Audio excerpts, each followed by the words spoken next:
Pakistan's so-called leaders and delegates continuing to dutifully spread falsehoods handed down by its military terrorist complex. Illegally occupied Jammu and Kashmir, the denial of Kashmiris' right to self-determination is making a mockery of UN Charter, UNSC resolutions and international law. Pakistan is in no position to lecture anyone. Instead of its unhealthy obsession with India, Pakistan should focus on providing actual governance and justice to its own people. পাকিস্তানের সেনাবাহিনী সন্ত্রাসবাদের সঙ্গে যুক্ত, এমনকি সন্ত্রাসবাদী এবং মিলিটারিরা মিলে এক বৃহত্তম নেক্সাস তৈরি করেছে, যাদের কাজই হলো ভারতকে বিভিন্ন ক্ষেত্রে ইনস্টেবিলাইজড করা, অর্থাৎ সর্বক্ষণ কাশ্মীরকে কেন্দ্র করে ভারতকে অশান্ত করার পরিকল্পনা করছে পাকিস্তান। কালকে এই কথাগুলো জাতিসংঘের মঞ্চে ফের একবার বলল ভারতবর্ষ, এবং নিঃসন্দেহে সাম্প্রতিক সময় আমি ভারতের বিদেশ মন্ত্রকের পক্ষ থেকে যত ধরনের স্টেটমেন্ট দেখছি, আমার কোথাও গিয়ে মনে হচ্ছে হঠাৎ করে টেরোরিজম ইস্যুতে ভারত সরকার কিন্তু অত্যন্ত অ্যাগ্রেসিভ কিছু মুভ নিতে চলেছে। আপনারা যদি দেখেন, অজিত দোভাল কিছুদিন আগে কলকাতায় এসেছিলেন এবং কলকাতায় এসে ভারত এবং বাংলাদেশ যে সীমান্ত আছে সেখানে একটি হাই ভোল্টেজ মিটিং করেন।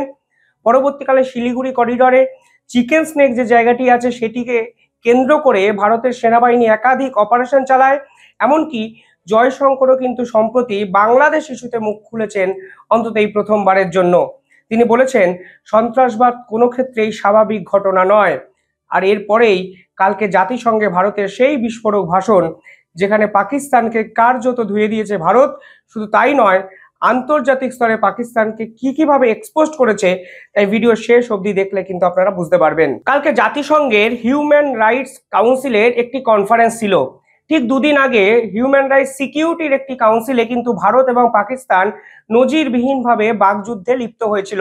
দেখুন, হিউম্যান রাইটস কাউন্সিল বলুন আর সিকিউরিটি কাউন্সিল বলুন, এমনকি জাতিসংঘের যে মেন মঞ্চ সেখানে দাঁড়িয়েও পাকিস্তান যখন বক্তৃতা দেয়, তাদের কথাবার্তায় খালি ভারতবর্ষ এবং কাশ্মীরকে আক্রমণ করা। এর পিছনে একটা ব্যাখ্যাও আছে।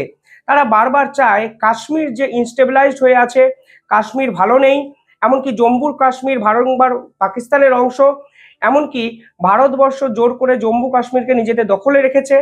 এই ধরনের কথাবার্তাগুলো বলে তারা জম্মু কাশ্মীরকে আন্তর্জাতিক এক ইস্যু বানানোর চেষ্টা করে।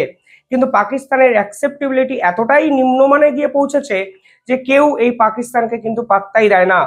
কিছুদিন আগে যে পাকিস্তান এই পার্টিকুলারলি ইউএনএস সিকিউরিটি কাউন্সিলের মঞ্চে এই জম্মু কাশ্মীর নিয়ে কথা বললেন, তারা ফের একবার হিউম্যান রাইটস কাউন্সিলেও সেই চেনা পরিচিত জম্মু কাশ্মীর নিয়ে কথা বললেন। এবং পাকিস্তানের মন্ত্রী সরাসরি অভিযোগ করে বসলেন জম্মু কাশ্মীরের মানুষরা নাকি পাকিস্তানের সঙ্গে থাকতে চায় এবং জম্মু এবং কাশ্মীরে নাকি সিরিয়াস ধরনের মানবাধিকার অধিকার ভঙ্গ করছে Bharatvarsha. Illegally occupied Jammu and Kashmir, the denial of Kashmiris' right to self-determination is making a mockery of UN Charter, UNSC resolutions and international law.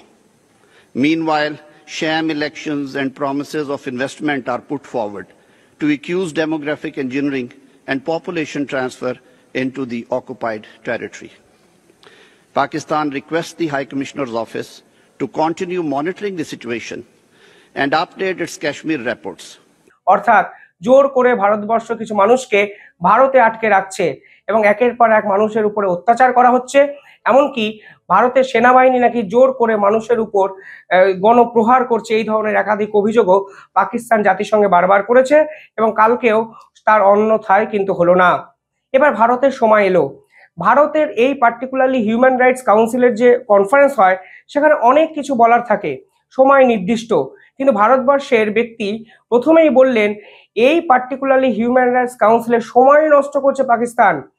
Mr. President, it is unfortunate that this council's time continues to be wasted by a failed state which thrives on instability and survives on international handouts. Its rhetoric reeks of hypocrisy, its actions of inhumanity, and its governance of incompetence. India remains focused on democracy, progress, and ensuring dignity for its people, values that Pakistan would do well to learn from. তারা বারংবার গিয়ে কাশ্মীরকে নিয়ে কথা বলছেন, এমনকি এই জাতিসংঘের কাজ কি বারবার কাশ্মীর ইস্যুতে সলিউশন বার করা? এই প্রশ্ন কিন্তু কালকে ভারতবর্ষের পক্ষ থেকে রাখা হলো এবং সরাসরি ভারতবর্ষের বিদেশ দপ্তরের পক্ষ থেকে প্রশ্ন তোলা হলো সিকিউরিটি কাউন্সিলের পর হিউম্যান রাইটস কাউন্সিলেও কিসের জন্য এত ভারতের প্রীতি পাকিস্তানের কিংবা কাশ্মীরকে নিয়ে অবসেশনে ভুগছে Pakistan. Instead of its unhealthy obsession with India, Pakistan should focus on providing actual governance and justice to its own people. কিছুদিন নয় বেশ খানিকটা আগে জাতিসংঘে জয়শঙ্কর একটি স্পিচ দিয়েছিলেন। সেখানে সরাসরি তিনি দাবি করেছিলেন পাকিস্তানের জিডিপি টেরোরিজম দ্বারা কন্ট্রোল হয়। এমনকি সমগ্র স্পিচে পাকিস্তানের যে মন্ত্রী মানে প্রধানমন্ত্রী নওয়াজ শরীফ বক্তৃতা দিয়েছিলেন, সেখানে 12 থেকে 15 বার কাশ্মীরের নাম তিনি উচ্চারণ করেন। অর্থাৎ বিশ্বের সমস্ত দেশ যখন জাতিসংঘে গিয়ে পরিবেশ নিয়ে কথা বলে, ইউক্রেন রাশিয়া কিংবা ইসরায়েল হিজবুল্লাহদের যুদ্ধ নিয়ে কথা বলে, ঠিক তখন পাকিস্তান গিয়ে আন্তর্জাতিক মঞ্চে ভারত, কাশ্মীর, লাদাখ, জম্মু, ইন্ডিয়ান আর্মি এর বাইরে বেরোতেই পারে না।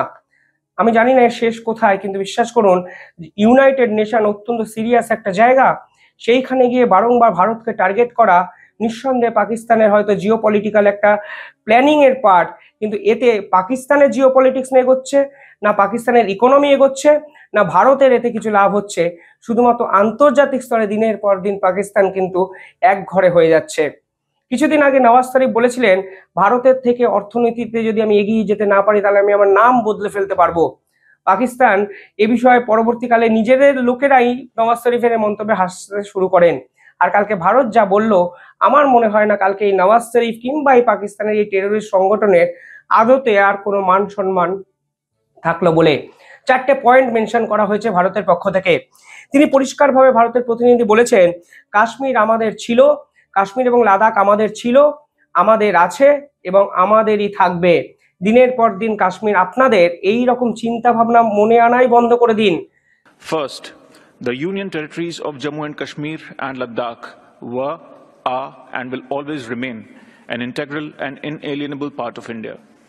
হঠাৎ করে কাশ্মীর আপনাদের এই দাবি জাতিসংঘে কেন তুলছেন, এই প্রশ্ন কিন্তু কালকে ভারতের পক্ষ থেকে যথেষ্ট গুরুত্ব সহকারে তোলা হলো। পরবর্তী পয়েন্ট, ভারত অত্যন্ত ভালো একটা কথা বলেছে কালকে, তাহলে এই যে পার্টিকুলারলি কাশ্মীরের বর্তমান ইকোনমিক্যাল প্রোগ্রেস, উত্তর পূর্ব অঞ্চলে সামগ্রিক যে প্রোগ্রেস, তা দেখে হয়তো পাকিস্তান হতে পারে খুব ভালোভাবে ব্যাপারটাকে নিচ্ছে না, তাই তারা বারংবার করে একই ইস্যুতে পয়েন্ট আউট করার চেষ্টা করেন।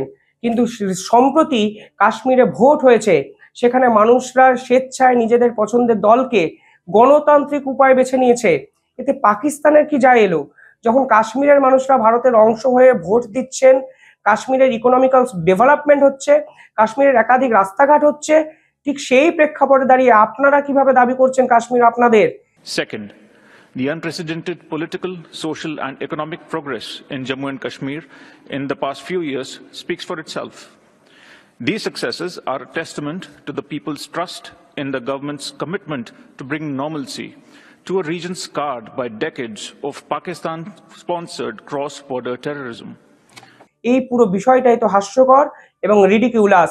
3 নম্বর যে কথাটা বলছেন, যথেষ্ট গুরুত্বপূর্ণ একটা অভিযোগ কালকে ভারতের পক্ষ থেকে করা হয়েছে, যেখানে তারা বলছেন এই পার্টিকুলারলি কাশ্মীরকে কেন্দ্র করে মিলিটারি টেরোরিস্ট নেক্সাস চালাচ্ছে পাকিস্তান এবং তারা ক্রস বর্ডার যে ফায়ার টেরোরিজম এবং একাধিক এমন কার্যকলাপ করছে যাতে জাতিসংঘের এ বিষয়ে কড়া নিন্দা করা উচিত। এমনকি জাতিসংঘ এমন কিছু টেরোরিস্টকে স্বীকৃতি দিয়েছে, সমস্ত কিছু টেরোরিস্টের এখন বর্তমানে আশ্রয়স্থলটি হলো Pakistan. Third, as a country where human rights abuses, persecution of minorities and systematic erosion of democratic values constitute state policies and which brazenly harbors UN-sanctioned terrorists, Pakistan is in no position to lecture anyone. আপনারা যা জানেন, tiger Memon বলুন বা একাধিক তাবড় terrorist বলুন, তাদের কিন্তু সম্ভাব্য লোকেশন হিসাবে এখন পাকিস্তানকে চিহ্নিত করেছে আন্তর্জাতিক মঞ্চ। অর্থাৎ ইউনাইটেড নেশন যা বলছে সেটা যদি সত্যি হয়, তাহলে পাকিস্তান হলো বর্তমানে সন্ত্রাসবাদের আতুরঘর। আর সেই পাকিস্তান জাতিসংঘে গিয়ে ভারতকে বিরোধিতা করতে গিয়ে তারা বলছে কাশ্মীর আমাদের, কাশ্মীরকে ভারতবর্ষ জোর করে আটকে রেখেছে। পাল্টা পাকিস্তান বলছে আপনাদের সেনাবাহিনী সন্ত্রাসবাদীদের সঙ্গে অ্যাটাচ করে কাশ্মীরকে অশান্ত করার চেষ্টা করেছে।